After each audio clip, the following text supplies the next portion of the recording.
Hello again, everybody, and welcome to CaneSport right now as we react to the breaking news this afternoon that Miami Athletic Director Blake James and the University of Miami have parted ways. I'm Gary Furman, the publisher of CaneSport.com, joined as always by our managing editor, Matt Shodell. And Matt, a crazy day. This has been anticipated for several weeks. We began reporting about a month ago now on the things that were going on behind the scenes at the University of Miami as they began to make plans to, I would say, modernize the athletic department and revitalize the athletic department. And, obviously there's been a lot going on in terms of the football program the last 3 years, the disappointing tenure of Manny Diaz, quite frankly, when you look at years 1, 2, and 3 collectively. And that was totally unilateral decision made by Blake James that ultimately he had to take responsibility for. And it has taken the entire athletic department down a road that was starting to become embarrassing to the university, where Miami was being discussed on the signature shows on ESPN, like College Game Day, in a negative light. You had national comedians making YouTube joke videos about Miami, and things just were not in a real good place. And the College Game Day show, Matt, about a month ago, I think was the final straw. The president, Julio Frank, he dispatched his two closest aides, Rudy Fernandez and Jose Echeverria, to do an evaluation of athletics. And it didn't take them very long, obviously, to do that evaluation. And it very quickly became obvious that Blake James was not going to survive that deep look into Miami athletics. So let's begin with your thoughts today as you hear the news that Blake James is now officially out at Miami. Okay. First off, right when Blake James hired Manny Diaz in that ridiculous rushed hire, almost a panic hire, you made a great point, which was true at the time, which is they're linked. Now forevermore, how Manny Diaz does will reflect on Blake James. If Manny goes, Blake's going to go. And kudos to the university, because the easy fix and what fans wanted was get rid of Manny Diaz. If you get rid of Manny Diaz, everyone's happier. Oh, now we'll try to get a big-time coach. But no, that's not how you do it correctly. If you want to do it correctly, you bring and I talked about this a week ago on Good Morning CaneSport. You bring in a kick-butt athletic director who can do a thorough overview of the program, find the right fitted coach, which I know you're hoping is Mario Cristobal. I think a lot of people are hoping is Mario Cristobal, because he seems like there's no number two. He seems like number two. They got to make that happen. Yeah. So he seems like a fit. But the bottom line is you bring in a guy who's done it before. Blake James was an internal hire, had never had a major college program athletic director job. It was a stupid hire as you reflect on it, and he was overwhelmed in the job as you look back on it. And look, we both like Blake as a person. It's not a reflection on him as a person at all. Great guy. One bit. It would be like if I was named the next athletic director, I'd do my best, but I would know basically that I'm not the right guy for that job. I have no experience. He had no major college experience. He was at like Maine and some other place that wasn't a major program. So anyway, notwithstanding that, they're doing it the right way.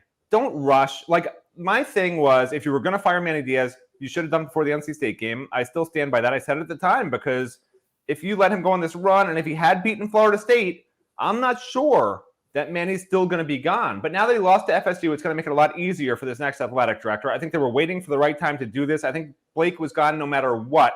They honestly timed it, almost to be after a game like this. So we're being proactive. We're doing it the right way.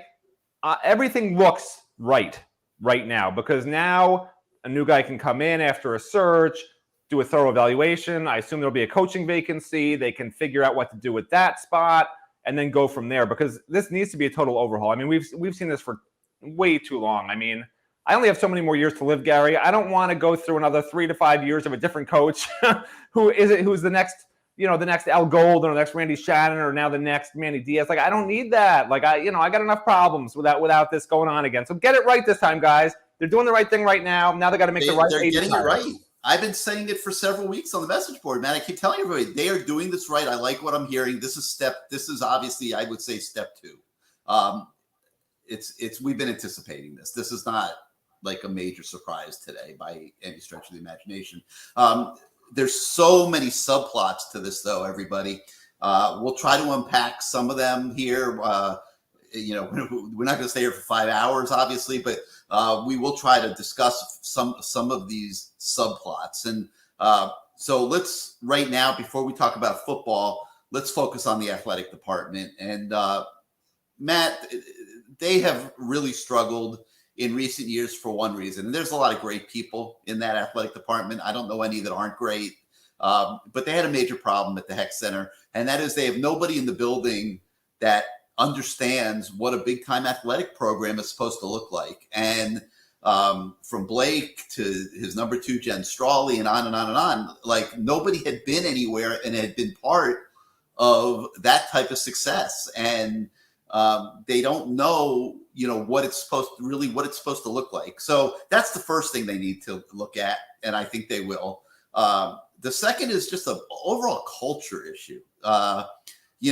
Just a mindset in the building where everybody walks in the door, whether it's 7 a.m., 8 a.m., 9 a.m., whenever it is, a culture built around winning championships and excelling at the highest levels of intercollegiate athletics. And it's been a country club for many years. That has not existed.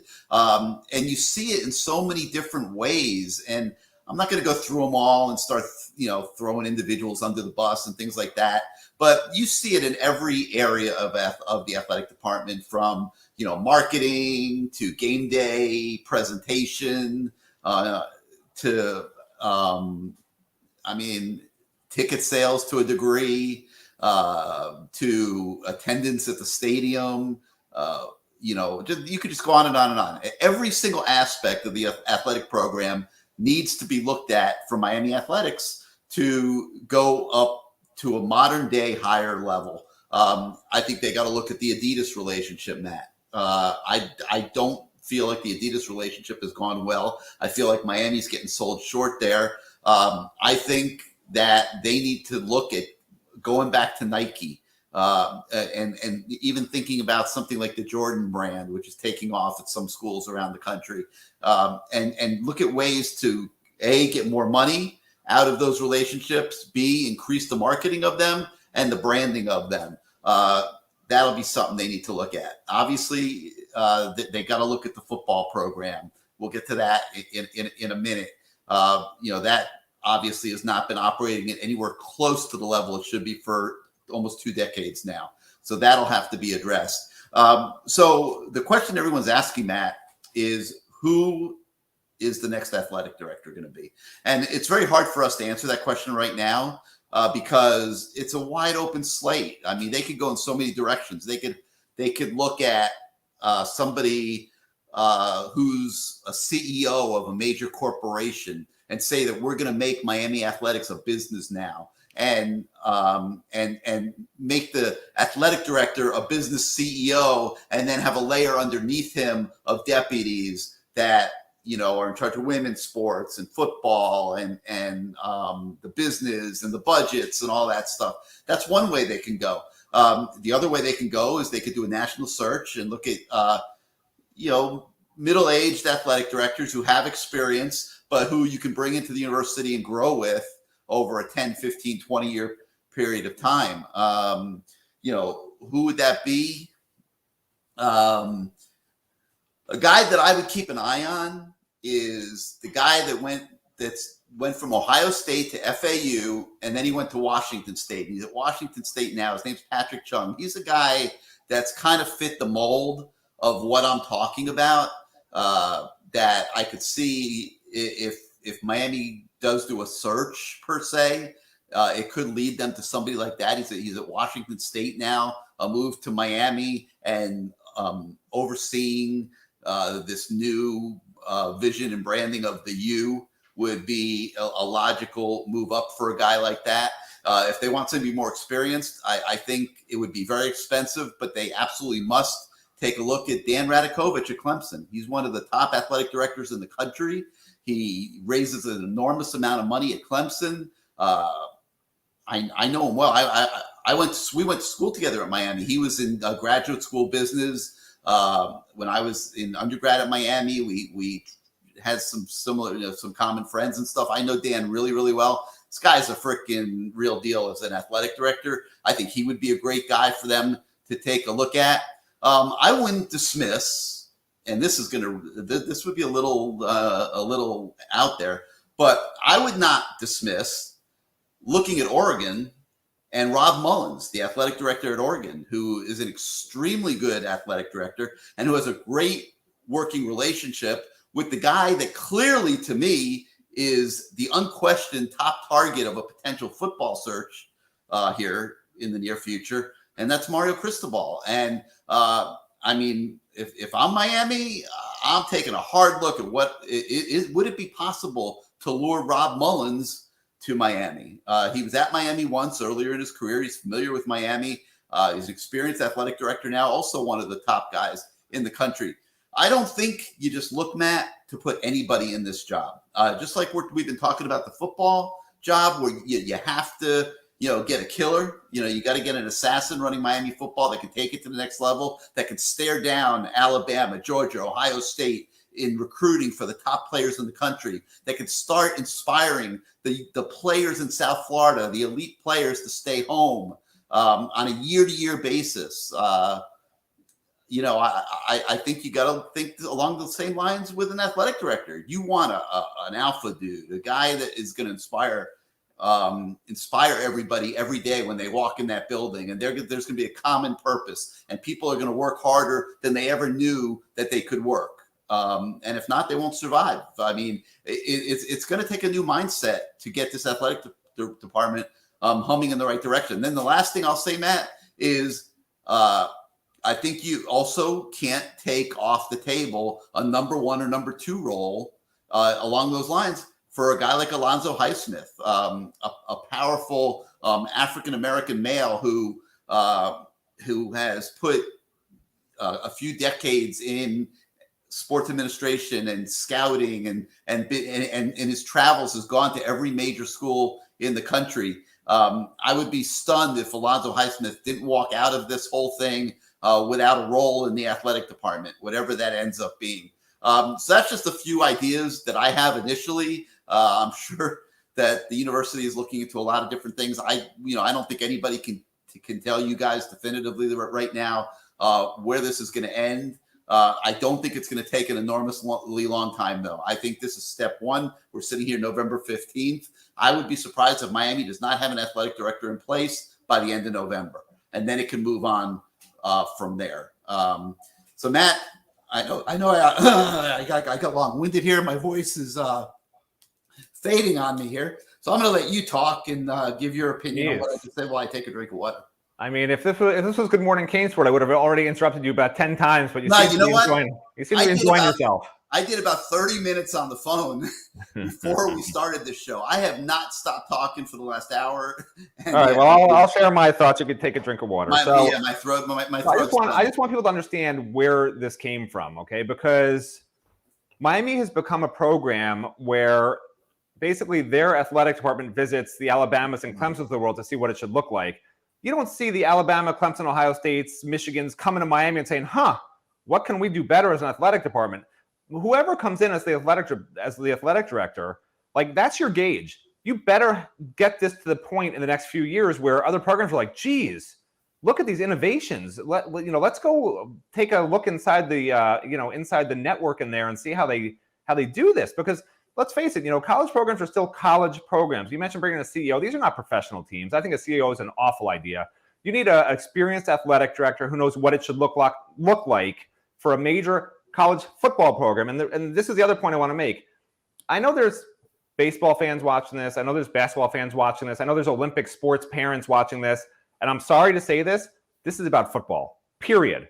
This is about football. The Miami Hurricanes, when they were a great athletic program, the only program that made money in the entire athletic department and that carried every other program that was in the red was football.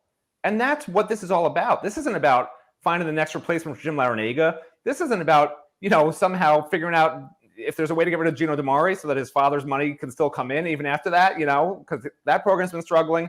It's not about fixing baseball or fixing basketball. It's about football. So at the end of the day, what I think is super important is that whoever comes in understands this is not to fix every sport. They need to be laser focused on football.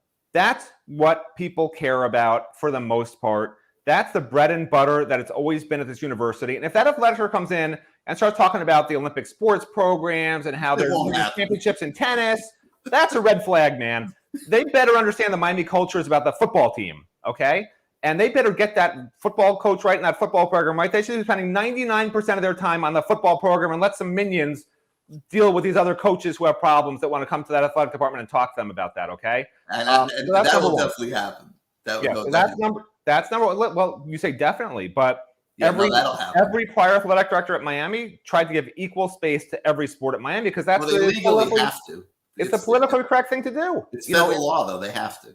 Okay, so here's the other issue. So, Miami was a private school and made its own money and blah, blah, blah, blah, blah.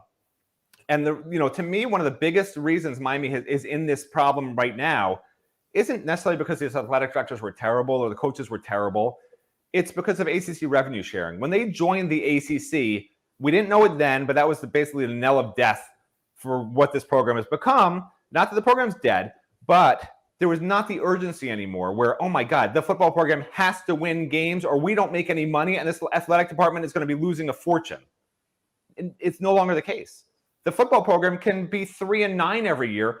They're still going to make money in that department because of the ACC revenue sharing contract. And you're saying that got rid of the sense of urgency. Correct. So that's what I'm saying. So, maybe this is finally, I don't understand why it took 19 years since they played for the last national championship. Why did it take this long to get the sense of urgency back? I'll tell you why. Paul D died, got sick and died. That was the beginning.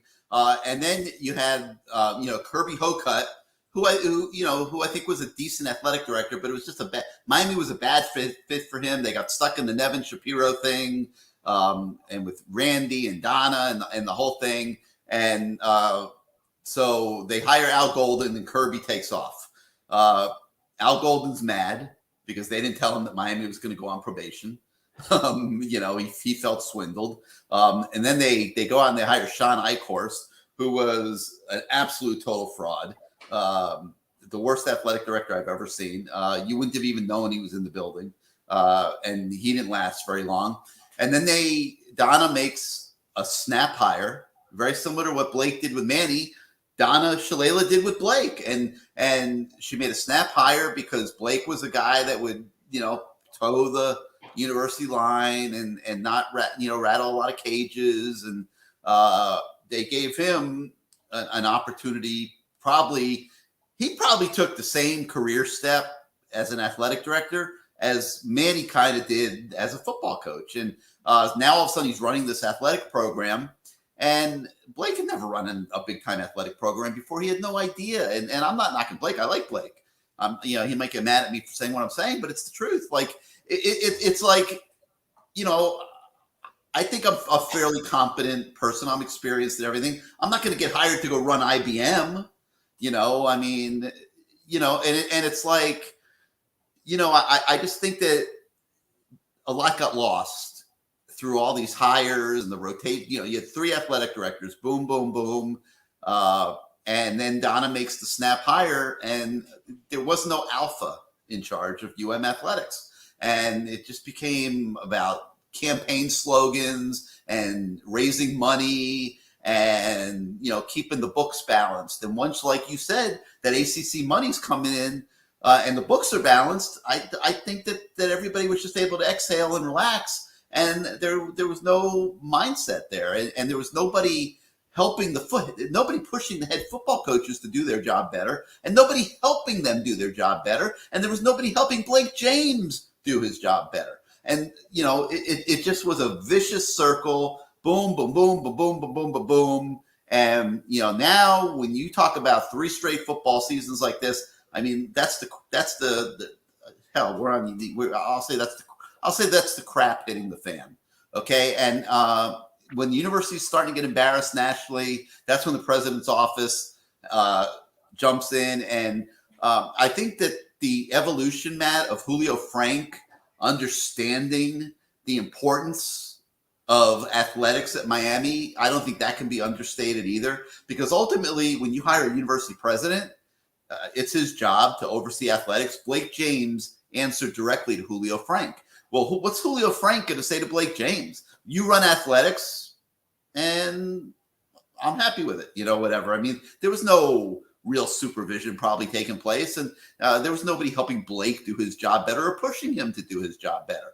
But I think that there's been an evolution over the past several months where Julio Frank has been convinced and has a greater understanding of the importance of athletics at the University of Miami. And I think that led him to assign Fernandez and Echeverria a month ago to create a task force, so to speak, looking into athletics. And I think that led to the move that was announced late this afternoon. I think that's a decent summation. Matt, we have a million questions pouring in from our viewers. I wanted to say one more thing before the questions come in. Yeah, go ahead. We're going to find out with this athletic department hire whether Miami is still Miami, because it's been a graveyard for coaches over the last decade plus now. You come coach at Miami, your career's over. I mean, that's just what's been happening. Al Golden, forget it. Randy they weren't conducting business the way they needed to conduct business. Okay, so here's my point. Yeah. You mentioned like the Clemson AD. Okay, he's got Miami ties, but that's like saying, would Nick Saban coach at Miami? Would Dabo come to Miami? No, they wouldn't, because Miami's not there. So we're going to find out with this AD hire if Miami is still Miami, if Miami can still attract that top of the line guy with the experience, not some up and comer like, how they hire the coaches and all they can get right now, without Mario's tie to Miami would probably be an up and coming, middle conference coach, not like a proven winner at a major program. That's just the way it is. And, or some NFL cast-off guy, who's looking for a job, that sort of thing. Not somebody who's really successful the year before at a major program, and now it's coming to Miami. So we're going to find out with his AD job. Can they still be attractive? Can somebody who's a big-time guy at a big-time program right now say, I see why Miami can be amazing, win national championships in football, and I'm going to Miami. So that's all I wanted to say, because we're going to find out, like you said, probably in the next month or so, in the next hopefully couple of weeks, if we can attract that kind of talent here, and hopefully we can. And, they may go outside the box, like I said, and go for a businessman. We'll see. It wouldn't be terrible.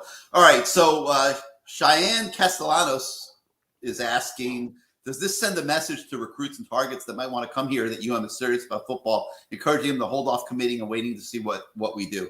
I think it's the first step in that, Matt. I mean, I think you would agree. We haven't talked about football yet, Manny Diaz, but I think that it could be the first step in that. And I think that obviously there needs to be a chain reaction here in the next, I'd say 3 weeks, with signing day coming up the third week of December. I think you want to have named a football coach by the second week of December. So in an ideal world, and we'll see how that plays out. Obviously we've talked about Mario Cristobal being a top target. Manny Diaz has not been terminated yet. And, we don't want to put the cart before the horse on that front. But I think that it does send a message that things are going to be happening at Miami. And if you're interested in Miami, that, you might want to, slow down. And Cheyenne is speaking specifically of local guys like Wesley Basainth, Nigel E. Kelly, Shamar Stewart, Earl Little. I think they're all right now looking to go elsewhere. I mean, Wesley, I think you would have to say FSU's the favorite. Nigel Eek could be Florida State, Florida, Oregon. Shamar Stewart right now, Texas A&M or Georgia. Earl Little looks headed to Alabama. But I think that could a couple of these guys flip back to Miami if the right pieces fall into place with a good athletic director who then leads you to a Mario Cristobal hire, for example? Yeah, I think they could be. Would you agree, Matt? All right, well, first of all, don't pronounce people's names if you're not sure how to pronounce them. Because I don't think it's Cheyenne or Cheyenne. I don't know how many pronunciations you just used, but I don't think either of them was right. You don't think that's Cheyenne? I'm not even going to Kanye. I'm going to say Kanye. Kanye? No, I'm kidding. All right. It's not Kanye. Kanye, Cheyenne, if I mispronounced your name, I apologize. Just don't do it if you don't know. That's all I'm saying. Don't do it if you don't know. Anyway, so listen. What should I have said? You say to have a coach. Huh? What should I have said? Should I have called it? Calder C. Castellanos? Let's say C. C. All right. The All letter right. C. I would All say the right. letter C. So listen to letter C. Here's what I'm going to say to you. Gary mentioned it's better to have a coach in place by the second week of December. I totally disagree. Do not rush this hire just to get someone in place by a deadline. That's ridiculous. This recruiting class is tiny. They don't need this recruiting class. Whoever comes in with the transfer rules the way they are now, if they've been recruiting kids to whatever program they're already at, those kids can just show up on campus in July and August. I mean, it's fine. I don't need this class to stick. Okay, that's me talking. I don't need it.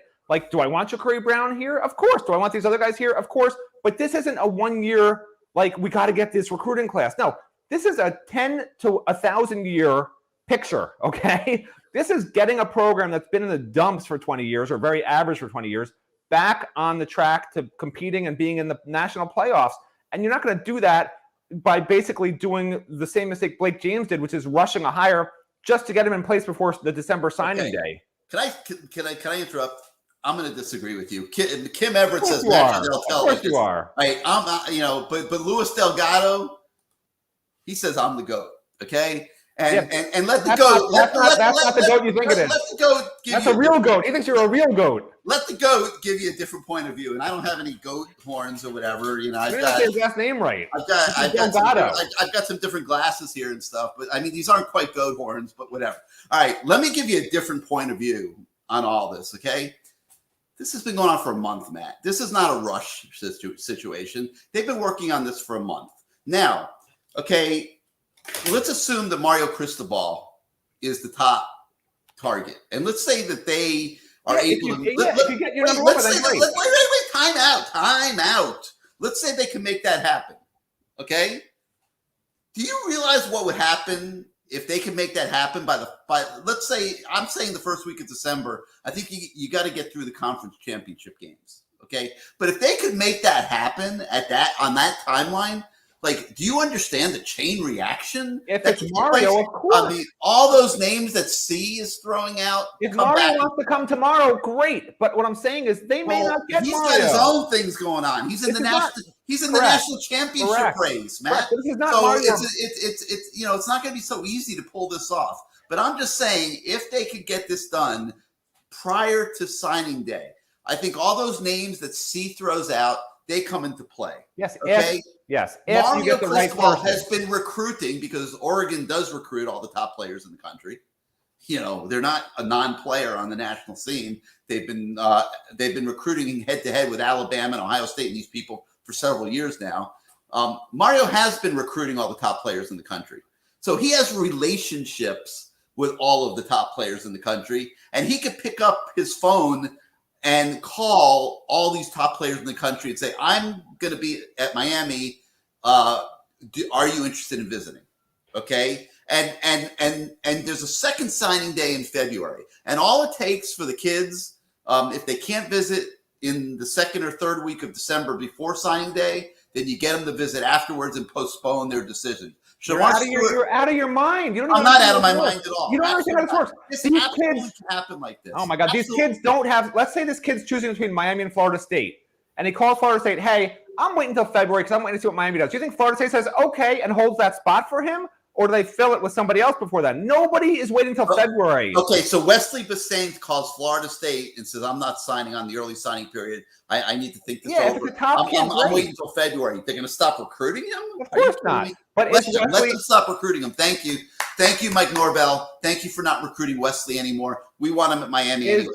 Matt, it absolutely could play out like this. Now, it absolutely could. Now, you have the elephant in the room, and that's the success that is going on at Oregon. Right? You're talking about one player. I'm talking about a full class. If you want to get a class of 15 to 20, and I'm also talking about who's not going to hold those spots. I'm talking about the transfer portal too. Okay? Of course, some kids they're so good. There's so much Smart, anyone hold a spot for. Wesley, anyone hold a spot for. Nigel, I agree. But what about the other 10 kids in your class? And listen, Matt, if they hire an AD, if they hire an AD in 2 weeks, the wheels are turning, whatever. The AD is going to have a say and have to evaluate and find the right coach. And to rush that decision is why I'm saying Matt, they're not rushing anything.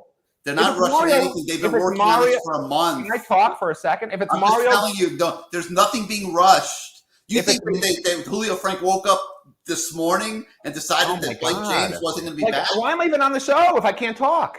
Why am I on the show? But you're taking this down. You're not. Can I say two sentences? Go ahead. If Mario's the guy, great. My feeling is if somehow something goes sideways with Mario and that doesn't work out, I'm saying you can't rush and hire your plan B guy just to get someone before the December signing. Let's say Mario's out. How long do you think a coaching search has to take? I think with a new athletic director and a search advisory committee, it should take about, I think, a good 3 to 4 weeks to really hone in on what your chances are, what the money is, who their staff is going to be, about a week. And what their visions are. It shouldn't take. If you want to do a real national search, no chance. There's no chance. That's what it's taken in the past. All you got to do is make one phone call to do a coaching search these days. You call Jimmy Sexton. That's all you got to do. He's the broker. I'm telling you, that guy's he's the broker of everything. Okay, these things are all dominoes that fall into place. Okay, Jimmy Sexton controls college football coaching, so you start with him. Okay, and then you move on from there. It does not need to take more than a week. Okay, so let's say you find out by the end of November. You're criticizing Blake James for taking a week to hire Manny Diaz, and now this has been going on for a month. I'm telling you, this is the coaching search with a new athletic director. I'm talking about with a new athletic director. I understand they want Mario. I get it. I would bet the University of Miami has a pretty good idea as we sit here right this minute who the next athletic director is going to be. Okay, well, that AD has to do his due diligence and make sure that he's going to be able to work with the new coach. Because guess what? The reason Blake James didn't want Mario is he realized he couldn't work with Mario. Mario is a handful, man. I love the guy, but he's a handful. So whoever the new AD is, if he can't work with Mario, there's a problem. It's not like just snap your fingers, call Jimmy Sexton, hire a guy. It's got to be the right fit. I mean, literally what ESPN said is, president has to work with AD, has to work with coach. And what you're saying is it doesn't matter. Just hire him quick. If it's the right guy, just call Jimmy Sexton. He'll have the right guy. Like, I don't understand what you're talking about. Take your time, make the right hire, have the right people in place, and then everything's great. All right. So let's go by my pie in the sky plan. Okay. I say they'll have a coach by the first week of December, whether it's Mario or somebody else. Unless Gary is the goat thing off my screen. I'm getting nauseous. I'm looking for something else to put up there. I'm leaving it there until I do. All right, here, I'll put Rocky McMillan's comment. All right, listen. I don't know if it's going to be Mario. I don't know what the timeline would be. It's delicate. I mean, listen, he's in the middle of the national championship race right now. If Oregon wins out, they're going to be in the playoff. They'll have just won their third straight Pac-12 title, and they'll be in the playoffs at the end of December. Okay, so I don't know how that would play out. I don't know how Mario would feel about it. I don't know. I don't have that answer. It would be delicate. So that would be one scenario. Now, another scenario, let's say Mario says, listen, I just got a too good going here at Oregon. I can't do this right now. Okay, which is not out of the question. I'm not anticipating that, but not out of the question. Then you would start a real search. And whether you handle it yourself or you go to a search firm, it could be a targeted hire.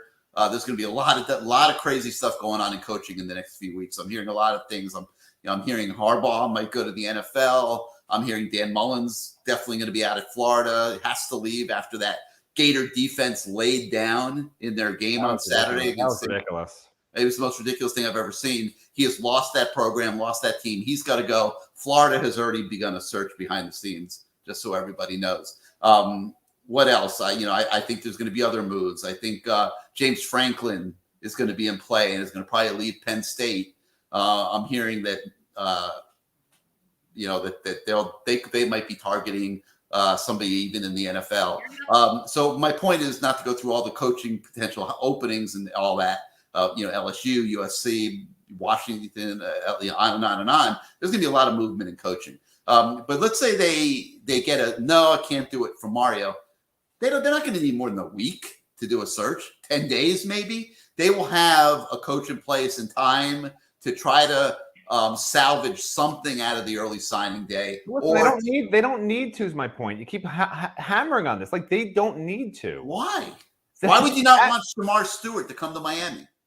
If Shamar Stewart comes to Miami, great. But guess what? Like, why wouldn't you want Nigel Lee Kelly and Wesley Bissainthe? Okay, that's great to get them. But what I'm saying is, if you get Mario, obviously you can get him sealed, signed, and delivered. Like as soon as the AD says, "Hey, I met Mario. I love the guy. We're gonna get along great." It's done. That's quick. But you're just assuming it's gonna be Mario. Like I think this is way further along than you're giving credit. So you think it's gonna be Mario? I think there's a good chance it could be. Okay. I don't think he will come if there's not a complete commitment. I mean, the university is going to have to be committed to running this program at the level it needs to be run at. I agree with you on the Mario thing. That can get done in a hurry as long as the AD gets along with the guy, whoever the AD is. But what I'm trying to explain to you is, for Plan B, if you don't get a recruiting class, if you look at our roster on CaneSport.com right now, at just the number of freshmen and the young players on the roster, they honestly don't even need a single signee in this class. You could bring in maybe 4 to 7 transfers, and you're gonna be at 85. I mean, there's not a lot of guys leaving. They're already over 85 because there's all the guys that got the free year or whatever. So you just don't have to cut guys. So like, I'm not as desperate as some people out there like Gary Furman are to sign a class. And guess what? If you don't, I'm not desperate. I just don't want to write it off if I don't have to. I understand. You're talking about 3 or 4 guys who I agree. It's very important. We're not writing off a whole recruiting class. I understand. It's very important to get 3 or 4 guys. But you also have to remember, like, while Mario's recruited those guys you're talking about, you know, he hasn't made enough of an impression on them to really be on their final list, other than maybe Shamar a little bit, but not even really on their final list. So, like, I get it. If the kids want to stay home, great. What you're not correct at Oregon. But what you're not considering is that these kids from Miami aren't staying home for whatever reason. They're not even going to Florida State or Florida anymore. Like, they're going to the programs that are consistently doing it, which are Alabama, Ohio State. Whoever you hire as a new coach has to change that. So the new coach say, now the question is, do they magically come to Miami just because they hire a coach and a week later they're signing here? Or are they still going to leave? And that we don't know the answer to until they have this coach in place and the coach reaches out to these kids. You know, but it would have to be a leap of faith for these kids. And we've seen these kids not take leap of faith for Miami in the last number of years, which is the problem.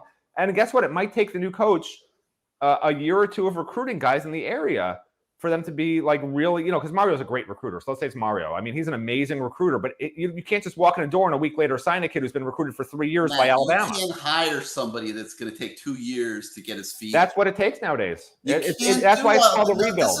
This is what's buried this program. No, you got to hire somebody that hits the ground running. You don't have 2 years to waste. This is not a lab experiment. I didn't say don't hit the ground running. I'm saying this is what recruiting is nowadays, unfortunately. You can't do that. Keep Manny if that's what you're doing. Like, you can't take 2 years to have Manny. It's a rebuild. Every time you hire a new coach, there's going to be an adjustment. There's going to be have time for that. Oh my! What happens when any new coach comes in? 6-7, 8-3. But you're living in a fantasy world, and now you're 5-5 at this point. But we're in the real world. 2 years to wait for a new coach to walk around and go to Coral Gables High and say, "Hey, you just pointed to the problem. The problem is Miami's not. Hi, I'm Luke Raquel. I'm the new head coach of the University of Miami. I really hope you'll send your kids to me. Listen, I want whatever you've been smoking, because these kids nowadays, they don't care about Miami. They want to go to the NFL and make money. That's what they care about. That's it. And until Miami can prove it, that they can develop these kids and have the coaching staff, they're not magically like pie in the sky. Oh my God, we got Mario. Everyone's coming here. Like, it's not going to be like that. If Mario gets this job, it's going to be like that. I know you think that. The University of Miami. I hope so. But I'm telling you, all these kids. I mean, what you think you're gonna bring Dave Aranda in? Okay. Oh, he's been a head coach for 1.5 years at Baylor. You're gonna bring Dave Aranda in, who's a lifetime defensive coordinator, just like Manny Diaz was. Maybe some people like his scheme a little bit better than Manny's scheme. Whatever. Okay. If anybody thinks you're gonna bring Dave Aranda in here and he's gonna turn this program around quickly, you know, you're smoking something. It's not going to happen.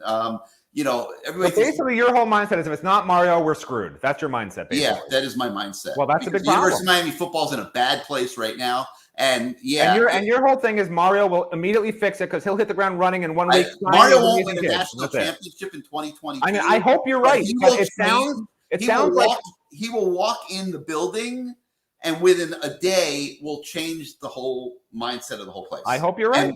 And he will change. He will captivate South Florida. He will own the community. He will generate excitement. The kids will want to come play at Miami again. I think he will land a few of these elite recruits immediately. And I think he will be a major player in the transfer portal for the best kids in the transfer portal. And I think Miami football will change immediately under Mario Cristobal. Do I feel that way about Mark Stoops? I like Mark Stoops. I remember when he was the DB coach here. Yeah, Mark's I don't think there's many guys in college football that are going to be able to walk in here and change this program. Listen, I think if fans are like you and expect Mario to come in and win a championship in year one, I just think you got to give the guy time. I'm sorry. Did you hear me say champion? Change it immediately. He's going to walk in and change the whole program. Win the national title year one. The roster has to be rebuilt.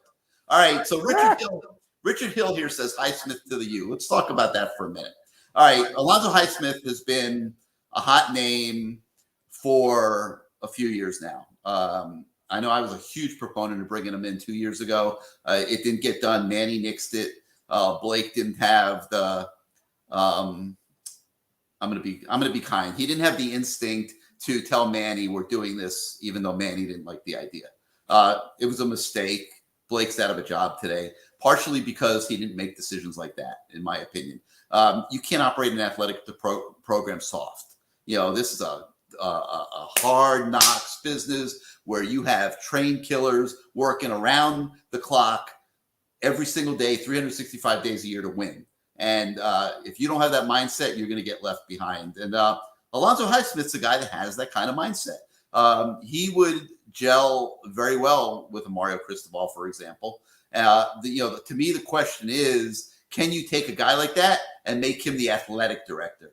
Or is he the perfect number two guy, a senior associate in charge of football? I'm sure that's something that the University of Miami hierarchy is battling with right now and weighing. We'll see where that goes, Richard Hill. But as we sit here today, I will be surprised if Alonzo Highsmith does not have a role in this athletic department, let's say by the end of January.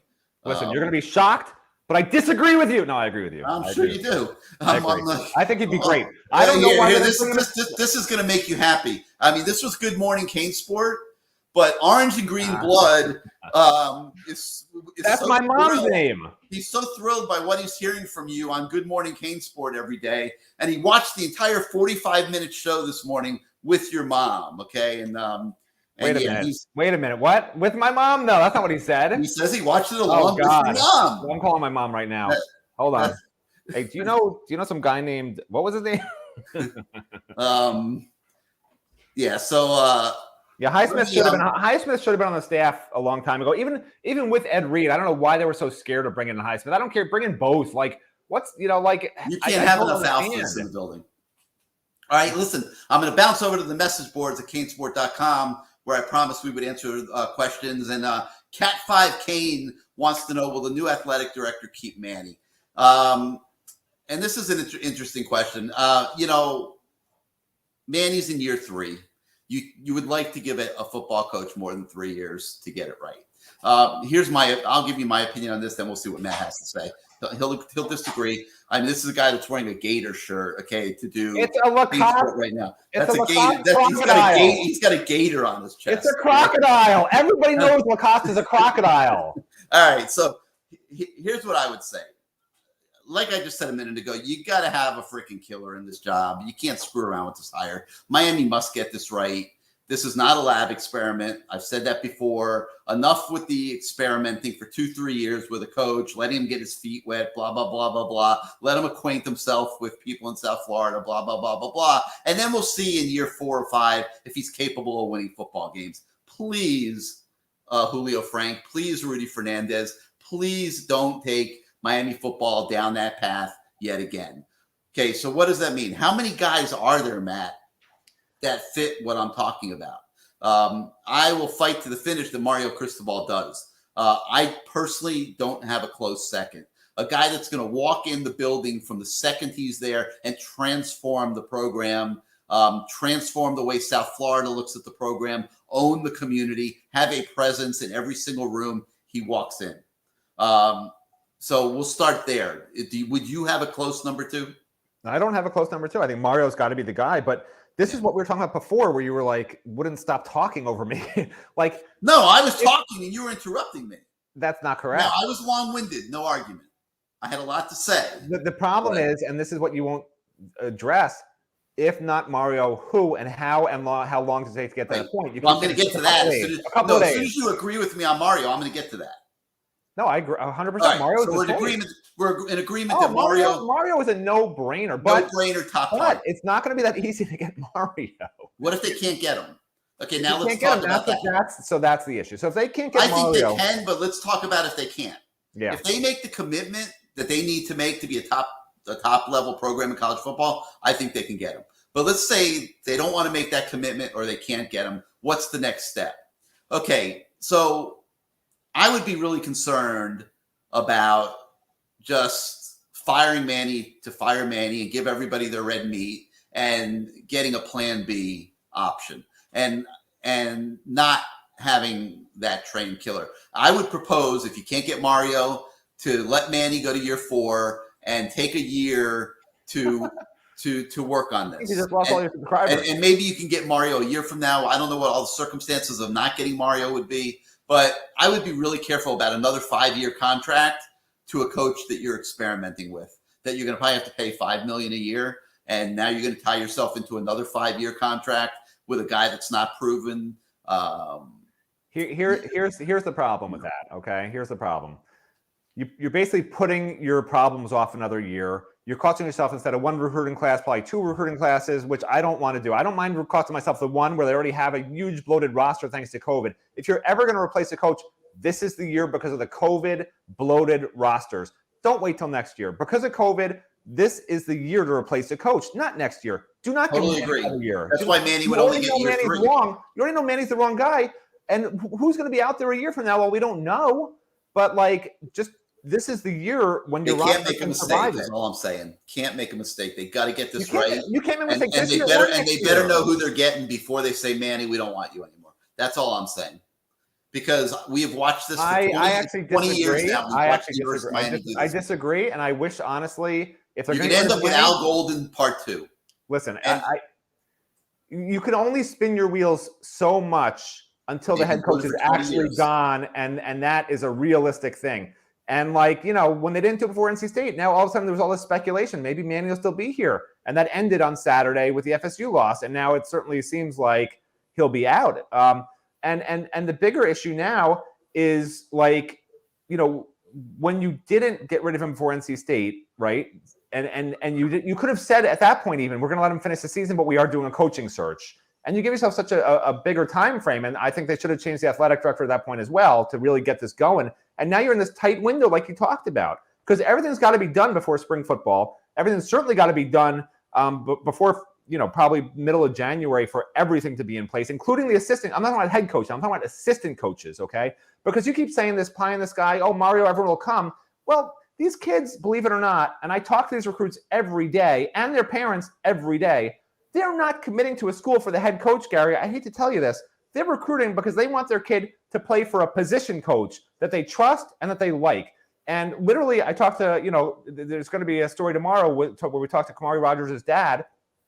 And he specifically said, T-Rob, DVD, Manny Diaz, but TVD and T-Rob are the guys who are going to get his kids to the NFL. And that's all these parents and these kids care about now. They don't care about representing the hometown team. They care about getting the NFL. And they don't care about the head coach. They care about the position coach that's going to be with them every single day, coaching them and getting them prepared to be making those millions of dollars. So, I know you keep saying Mario, everyone will come, but he's got to have the whole staff in place. The whole staff has to be in place. Those staff members have to build a relationship with the kid that's probably not already in place. I understand the pie in the sky. You're smoking all the good stuff, but I'm just being real. I'm hiring somebody that already has those relationships in place. Do you know Earl Little has been out to Oregon twice? Yeah, well, you're going to mention 1 or 2 people. Nigel Kelly was just in Oregon a few weeks ago. I understand. Mario's been recruiting those guys for months and months and months. They talk on the phone all the time. Okay, but the position coach is who these parents and kids want to know who it is. I'm just telling you. It's just Mario the way it will is. have an you may not believe it, but it's true. In a few days, trust me. He's not fucking around. According to you, Mario could be the head coach with no assistants, and he still have an amazing. He will have a staff in place very quickly. Trust me. I mean, I don't know what Mario did to your brain. Do you forget how fast this guy works? This guy sleeps 2 hours a night, Matt. You don't understand how fast he will make these things happen. Tell me the truth. Do you have a Mario crystal ball fat head above your bed? Just tell me the truth. No, absolutely no. I don't believe you. You're lying. I've watched this guy since he was 18 years old. I mean, going on almost 30 years. I mean, I've seen the career path he's taken. I've seen who he studied under: Greg Schiano, Nick Saban. No argument. But I'm just telling you how he's incrementally risen up the ladder. I'm telling you how National Recruiter of the Year, National Offensive Line Coach of the Year. He's won the Pac-12 twice. He's going for a third straight. They're in the playoff chase this year. They'd be undefeated if a stupid ref didn't throw a flag, a la whatever that idiot's name was. God, my mind's blank on the guy that threw the flag in the Fiesta Bowl. I forget his name. Oh, but it was the same thing. That's how they lost to Stanford. It was the last play of the game. He took the play off the board and gave them an extra play, and they got a touchdown and won the game. They'd be undefeated right now. But regardless, they're number 3 in the country. They went to Ohio State. They beat Ohio State. He's playing for the national title. What other candidate out there is the University of Miami going to hire that has a resume like this? It's got to be Mario. The only thing I'm telling you is it's not so easy to get recruits right away just with a head coach in place. So you're saying do it by December 7th or whatever. I'm just explaining. It has to be Mario. I agree with you 1,000%. It has to be Mario as the head coach.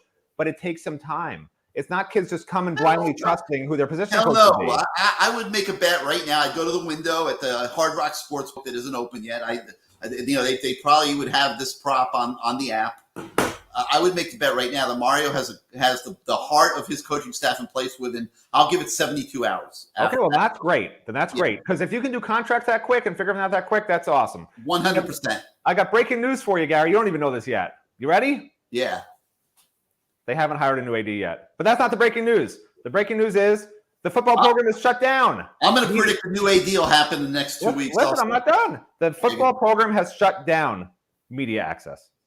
No media access tomorrow. Well, if they had their way, there would be no media. We were supposed to talk to players tomorrow, and now no players available because they're adults over at Miami. They used to open the locker room every game, even when other teams didn't. And they said, it's because we treat our players like men. And we let them stand up and talk about what they need to talk about. And we're not hiding from anything. And now it's like ridiculous. Like, God forbid they let us talk to Tyler Van Dyke and ask him what he thinks about the future of the program and the new athletic director. And, if he thinks even if someone asks, do you think there'll be a new coach? God forbid we ask, a teenager that question. I mean, he might. That's why the best stuff we have is in our NIL deals, quite frankly. I mean the NIL deals. It's unbelievable how they baby these kids now compared to what they used to. I mean, ever since, and by the way, Kellen Winslow, literally that rant he had with "I'm an effing soldier." Guess who started that interview? Me. I went up to him after that game, and he was nuts. I mean, look, obviously people know he has problems, but he literally would shave every hair on his body, head to toe. And he'd oil himself up after the game. Then he'd just stand there in his underwear. And I went up to him after he had his underwear on. And I'm like, listen, you got a minute to talk? And he's like, sure. And then everyone rushes over. And when he said, I'm a effing soldier, when he said effing, some spit came out of his mouth and hit me right in the forehead. That's how close I was to him. I love this comment by Sean Rounds. He needs a good AD, somebody that understands the new landscape of sports, sales, the new NIL deals, leveraging the brand, getting good coaches, etc.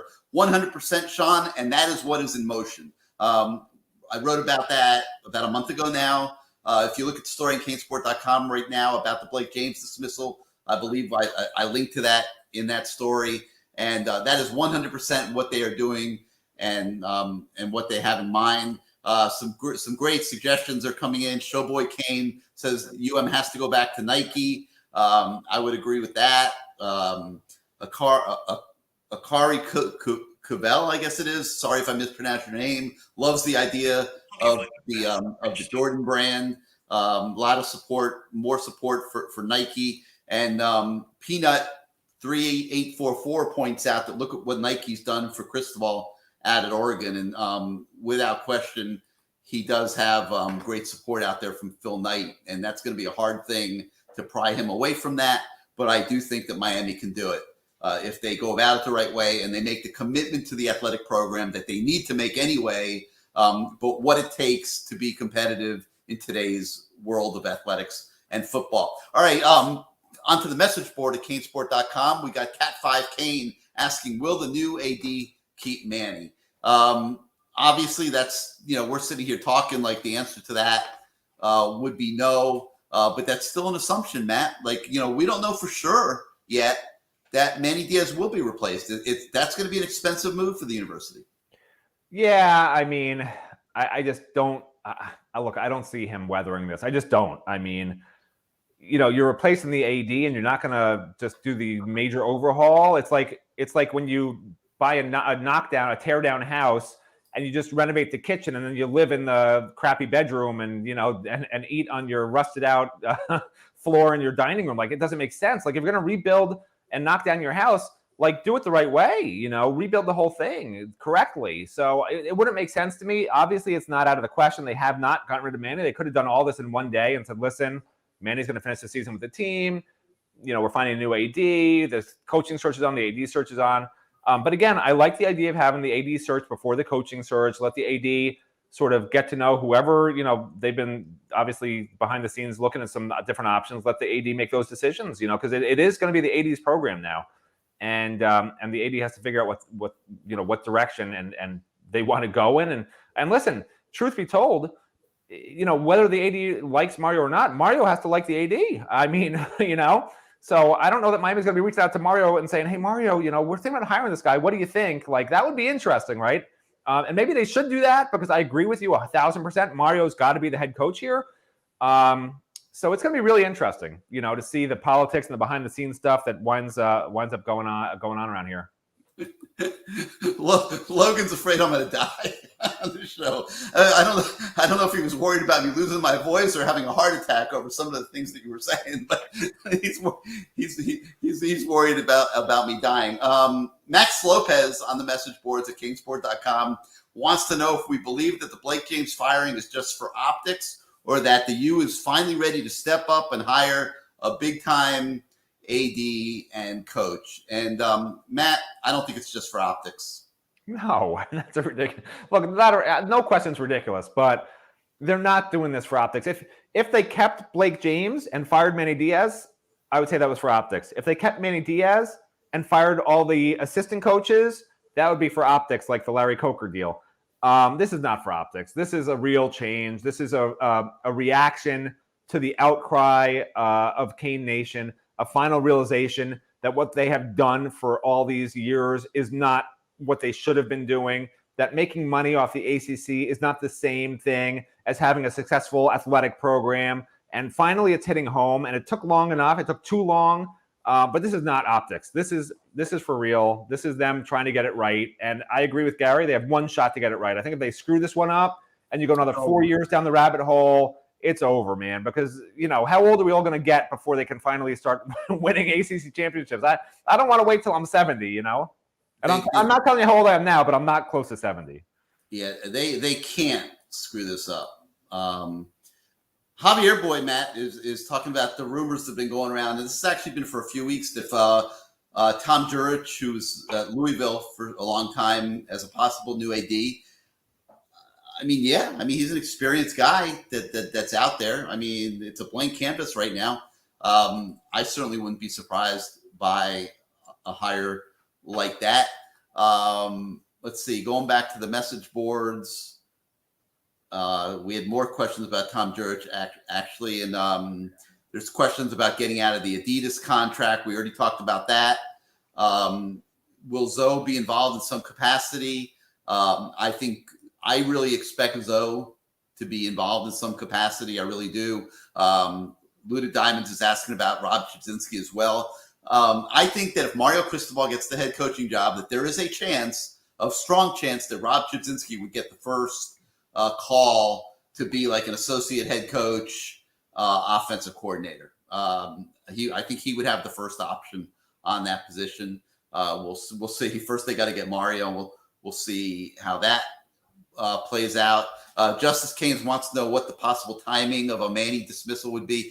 They're going to let Manny finish the season. I said this a few weeks ago. I got crucified. Okay, and you're seeing now that I was right.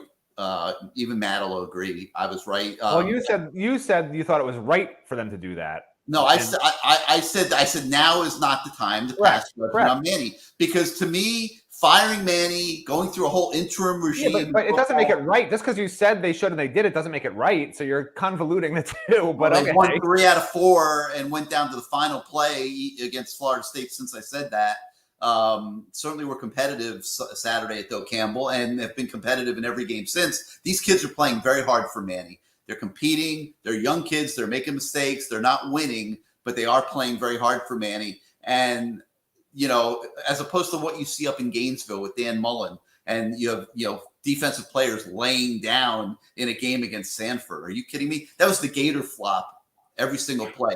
That's a team quitting on their coach. We're not seeing that at Miami. And I just felt at the time it was a distraction that they didn't need. And I think you're seeing with today's moves with Blake James, and then if the next move ends up being Manny, that firing Manny a month ago was totally irrelevant to the big picture of what they're doing. It's way bigger than Manny.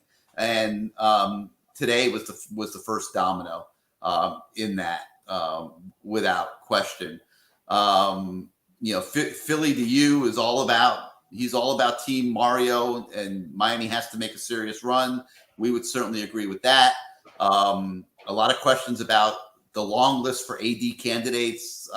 That's not something that we have any idea on right now. It's a wide open canvas. I threw out a few names at the beginning of this show. Tom Jurich has been rumored, so we can add him to the list. I talked about a Rob Mullins at Oregon. I talked about a Dan Radakovich at Clemson. Those are probably pie in the sky, but I would certainly make a phone call to both of those guys. And a guy that I don't think is pie in the sky is at Washington State. He's one of the hottest young up-and-coming guys in the country. That's why he keeps getting new jobs.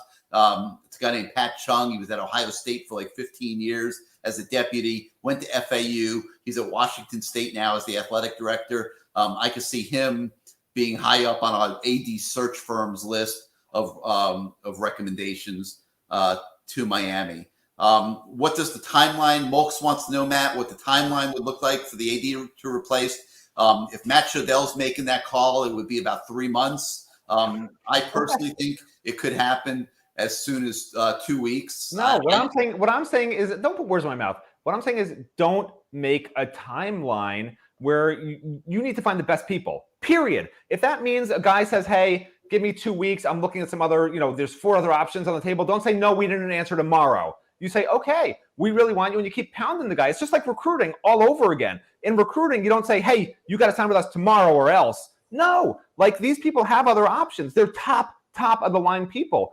who many programs around the nation, top programs want.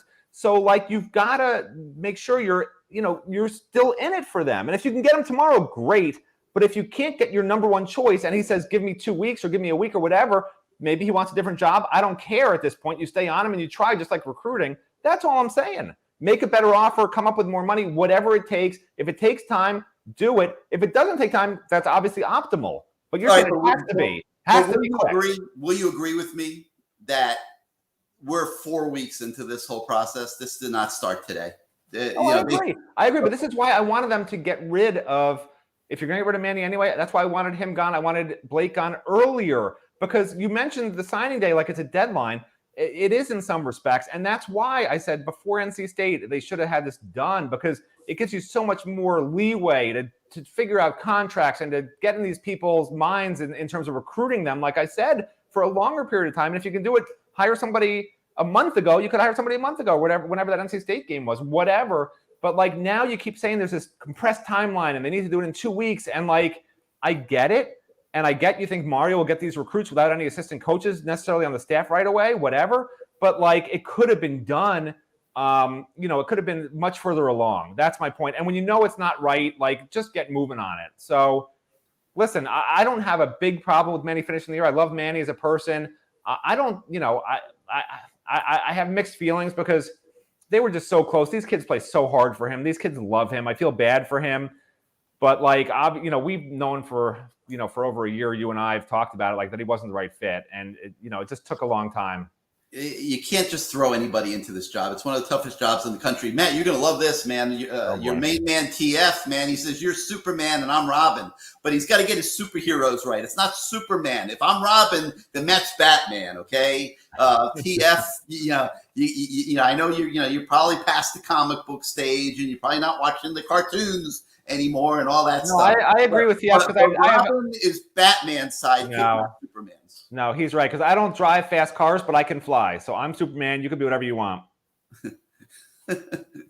All right, here's another one that I hear Mario's buyout is $19 million. People keep throwing these dollar amounts back, and they're just polluting the universe. They don't know what they're talking about, and they're making a lot of you guys out there think things that just aren't true. Mario's buyout is $9 million right now. As we sit here today, it's like 9.2 or something like that. In January, it drops to 6. Okay. But the thing you got to understand about this high level goings on in athletics is everything is negotiable. Okay. And if Miami is successful in its pursuit of Mario Cristobal, it's going to be in Oregon's best interest to know that sooner than later. And my guess is that they could cut a deal for the buyout to be 6. I'm just guessing. They'll find some way to get that done. So that answers that question. Let's see here. Steve Ely wants a Miami Heat type culture with the football program, Matt. They certainly could not go wrong with that. Bring in Pat Riley. I like that. Byron B wants me to sit back and give the show to you, which, as we go on 7:36 here, it is getting close to dinner time. So, that is Byron's my guy. Yeah. Notice he's too scared to give you his full last name because he knows you'll come after him. Terry Hanley wants Gino Torretta as the next AD. Gino Torretta would love that. I guarantee you Gino Torretta will be throwing his name at that if he hasn't already. I just don't know if there's the experience there. I mean, I like Gino. Gino's a great dude. Love the idea of him being in the athletic department in some way, shape, or form. I don't know if that's something. By the way, how funny would it be if Mario does come and they go to Nike, and he was at Oregon? That'd be great. I 100% think that could happen. That'd be great. Yeah, I mean, 100%. I mean, if I were him in my exit meeting with Phil Knight, that would have to happen. I would say, look, Phil, I know you're not happy with me right now. There's just, some things in life that are just a greater calling. But what do you think of this? How about we make Miami the Nike of the East Coast? I mean, I'm sure he'll be happy to do that when Mario leaves and throw Mario a bone after he leaves. That'd be great. No, man, they got everything rolling there right now with Mario. Oh, yeah, there's no doubt. That is not going to be a happy conversation. I can guarantee you. I mean, there's just so much good stuff going on in their athletic program. Here, Jay, I'm trying to get through these comments real quick. JP thinks you need to get. It's not a Gator shirt. Just so you don't get big headed over there by some of these comments. Look up Lacoste. It's a crocodile. JP wants you to get rid of the gator on your shirt. Can you replace me just with a Lacoste logo so people can see it's Lacoste? Listen, I understand that Lacoste may not be the most popular brand, but they have an excellent mixture of cotton and polyester that doesn't affect my skin, and it's dry fit. So I just wear Lacoste every day, and they just happen to put not alligators, but crocodiles is their logo. So listen, JP50HSB, look it up, get the real info. You got fake news up there. Oh, Sean Rounds, that's my guy. He always tells me I'm crazy. Thank you, Sean. He means that in a good way. By the way, Sean crazy for Sean means amazing. It's like that those type of whatever, Yeah, you'll like this one. Gomar says, "Don't rush this hire." Okay, and I'm going to say again, this has been going on for 4 weeks. Okay, this is not like a new thing. I guarantee you that they didn't wake up this morning. Oh, geez, let's fire Blake James today. This decision was made weeks ago. Okay. I mean, I've known for several days, I wrote about it on our Q&A on CaneSport.com yesterday, that Blake James has been out on the job market. Okay. I've been getting calls. I know he was at Alabama. I've gotten calls from Virginia Tech. I've heard that he's looking at the ACC office. I mean, I've been getting tons of calls about Blake James' job hunt escapades in the past several days. This is not something that started this morning. They may have just decided to announce it. The timing is what they were looking for. I mean, they waited for a loss, which is whatever. So this whole process has been going on for quite some time. Stacey Hall, I'll agree with you. I have known this was coming for several days. And I've tried to, basically tell everybody without saying it on the message board to CaneSport.com that this was the direction that this was headed. Steve Ely doubts that Mario is going to come. I don't know. I mean, listen, it's not going to be an easy decision for Miami. It's going to be very expensive to go in that route. But, when it's Friday night, I think I posted this on the message board, just to understand, the whole, how big time football programs operate today.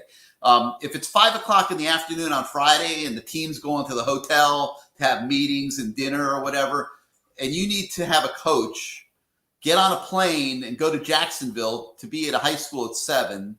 And then when that game's over at 9:30, you need to get him back to the airport so he's back in Miami at 11, so he can get a few hours of sleep and be at a team meeting at 8:00. Oh, this guy works harder than anybody. No doubt. No, but what I'm saying is that's how the football program needs to operate. Yeah. You need to have 5 of those planes. Yeah. They used to sleep in the offices. Do that again. They had mattresses in the offices back in the day. Yeah. But I mean, that's the level you need to operate at if you're going to be serious. And that's what they're doing at Georgia. That's what they're doing at Alabama. And you need to be able to move your coaches around and be functional and have them be able to fulfill the other the other elements of their job. So that's only one example. I mean, there's others. If you're going to hire coaches and staff and expect them to work, 100 hours a week, you better damn well be compensating them, because, their wives that are at home taking care of the kids sure as hell better, when they have a couple hours off, be able to go to Dayland Mall and buy whatever the hell they want. And they better be living in a nice house. Just being honest. Okay, so if you're going to ask for that type of commitment from the people in the program, you're going to have to compensate them and pay them. That's another area. You need layers on top of layers on top of layers of personnel. If you're talking about sending out a few hundred letters a day, you got to have people writing those letters and organizing those letters and things like that.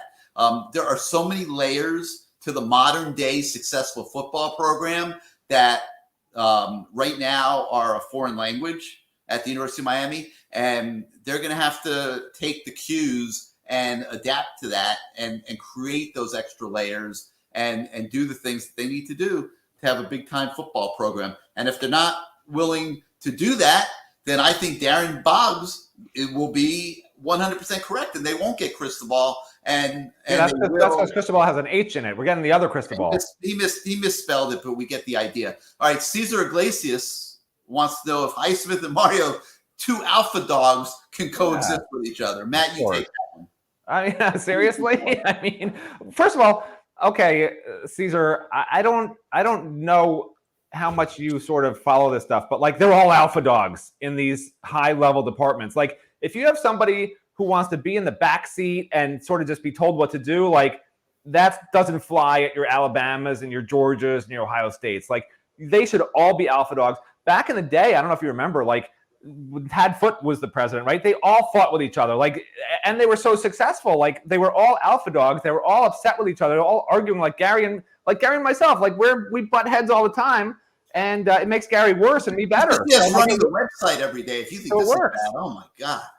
Anyway, of course they can coexist. Of course, that every not only do they coexist, I have to argue with him about something. It's necessary. Not only do they coexist, it's necessary to have alpha dogs in that department, fighting with each other to make themselves better and to be the best. I guess that means that we're alpha dogs. Well, I mean, we're fighting like crazy every day to put out the best product. Isn't it the same thing? Listen, if you start wearing Lacoste, then I'll put you up there as an alpha dog with me. Until then, you're a beta dog, bro. All right, D-Nut. D-Nut, it brings up an interesting point here. D-Nut, I wouldn't. Come on, man. Change your name, bro. Oh, my God. I wouldn't be making fun of his name. I'm looking at his picture. Yeah, okay, never mind. Never mind. That's a mean-looking guy, Matt. I like your name, D-Nut. By the way, let me tell you something. I talked to one of the, believe it or not, one of the media members that we're with, Gary, you don't know this, was a prison guard. And he says Richard Gordon was brought in, I don't know how long ago, but to one of these correctional facilities, and that he could break the handcuffs just going like that. That's how strong Richard Gordon was back in the day. Can you believe that? Yeah. That's a scary guy. D-Nut, not so scary. Richard Gordon, if you can break handcuffs, D-Nut, like Gary can, then I'm impressed. Until then, no. But he brings up an interesting topic. I mean, we're talking about Highsmith. We're talking about Cristobal. He says Miami should stop worrying about these Miami guys and find the right guys. But here's my question. Who's the right guy? Like, I can look at those two dudes, Cristobal and Highsmith. I can say those are the right guys. If I'm running a football program, I'll take those two guys in there, grinding every day for my football program. But D-Nut, we're open to suggestions.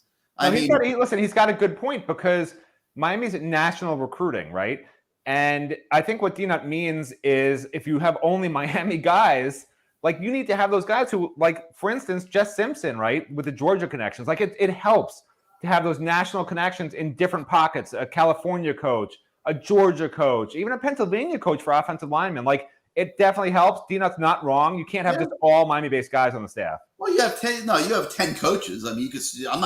I think that's what he means. I think that's what he means. Because I'm definitely not suggesting you make up the entire staff of Ed Reed and Ray Lewis and right. No, I don't think he's just talking about Mario though. I think that's what he means. Rob Straczynski and Greg Maher. I mean, it'd be nice. They're all. It would be great, but I think Matt's right. You need some other viewpoints as well. Herschel Bradley likes Lane Kiffin, as a lot of people do, Matt.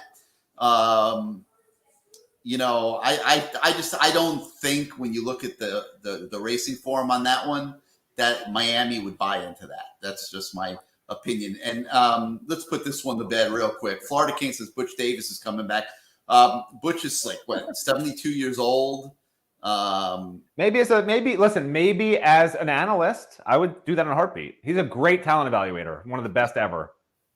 Catalyst. Yeah, I would bring him in as an analyst. Yeah, but not as a coach. As an analyst, he'd be amazing. Analyst to help the recruiting office, no doubt about it. Catalyst is asking, what has Mario done as a head coach? Well, for starters, he took it, if you want to look at FIU, which was a disaster when he took it over, he took them to bowl games. But at Oregon, he's only won the last 2 Pac-12 titles, and he won the Rose Bowl. I mean, that's certainly nothing to sneeze at. So this one is kind of interesting. He says Jimmy took 3 years.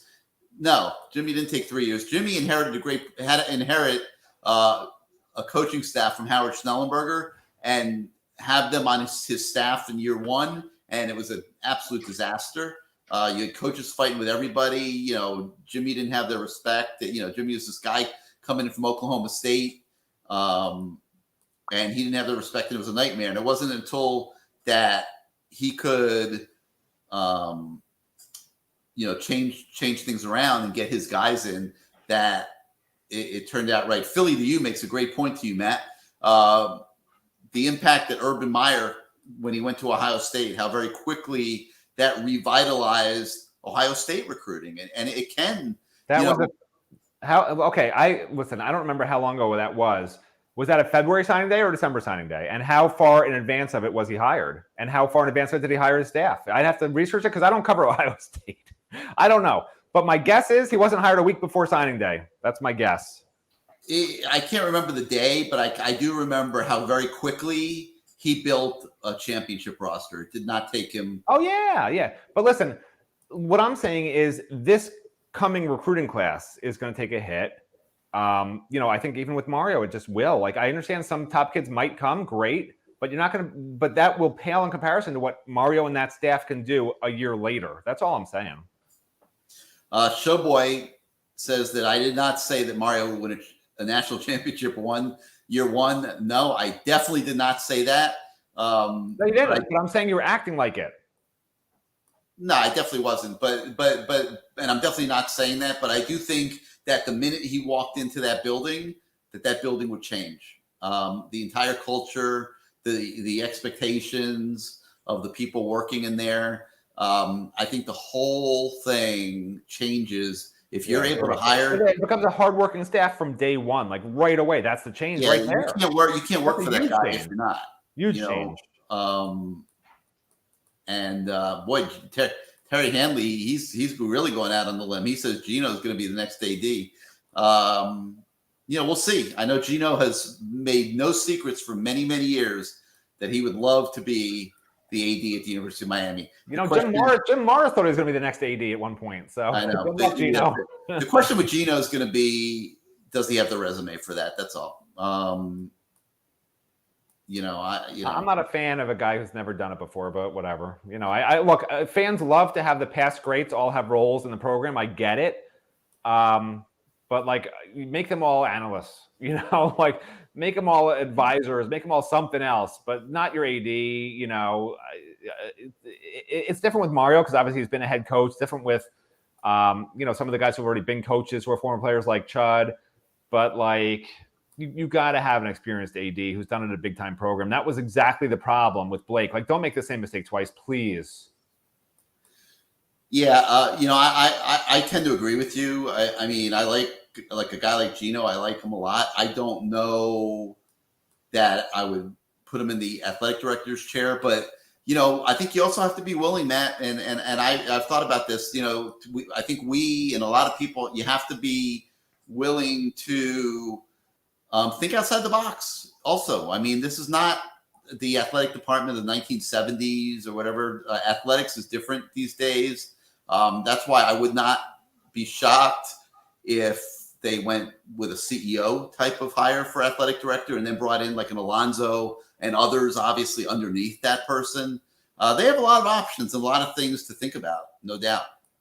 Did you have something you wanted to say? I mean, I was just going to say, like, I would pattern it. I would look very closely at what the Alabamas and Clemsons did and how they're structured in their athletic departments and how those people function. Because, to do a nuclear reboot and then to create a whole new system no one's really done before that I can think of. I don't think anyone's brought in a business person to be the athletic director that I can remember. Like, that's going to be challenging.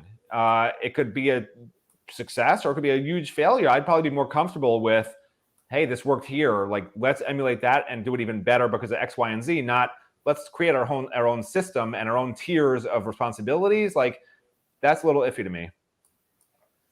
All right, I'm just going through these last comments as we go along here. They're pretty hysterical, quite frankly. They're funny. Boy. A lot of you guys are bringing your best material tonight. But I think Matt, we've pretty much beaten this subject to death right now. On the exit of Blake James, and a lot of these questions about Manny are premature. Manny's still the coach, and no decisions have been made there. I don't think that it's 100% that Manny's going to get let go. I think that there will be some sentiment on the board of trustees to give him a fourth year. That will make an argument that 3 years is not fair. But Matt, just to sum this up, I thought that what you said earlier, I actually agreed with you. I don't think this is about being fair. I think this is about understanding an urgency right now to that things need to be different. And I think that Miami has to decide what it wants to be. I think today is step one in showing us that what they want to be is a higher level of what they are right now. And, we'll see what step two ends up being. Obviously, probably after the Duke game. I mean, I don't know what you want me to add to that. Yeah, I mean, I already said my piece. I think that this is the year to replace a head coach because of the COVID numbers and the roster being so bloated. You're not going to lose a recruiting class that matters over it, in my opinion. So I'm not going to reiterate everything I already said. I know some of you probably came on halfway through or whatever. I mean, all you need to know at this point is I said a lot better things than Gary did, the part you missed. And that's it. There's nothing else to say. And, right after we finish the show, you guys, if you guys came in, anybody who came in late will be able to watch it and see the beginning of what they missed. So, Matt, I think it's time to call it quits, man. We got to go get some dinner. I'll see you tomorrow morning on Good Morning CaneSport. Well, I'm sure we'll talk about this a little bit more. I'm sure we'll have more to elaborate on this subject. We'll be talking about it a lot in the coming days, and we'll see what the next step ends up being for University of Miami athletics. So for Matt Shodell, I'm Gary Furman. Thank you for watching today and joining us on CaneSport right now. And we'll see you tomorrow morning on Good Morning CaneSport, and we'll see you on the message boards at canesport.com. Good night, everybody.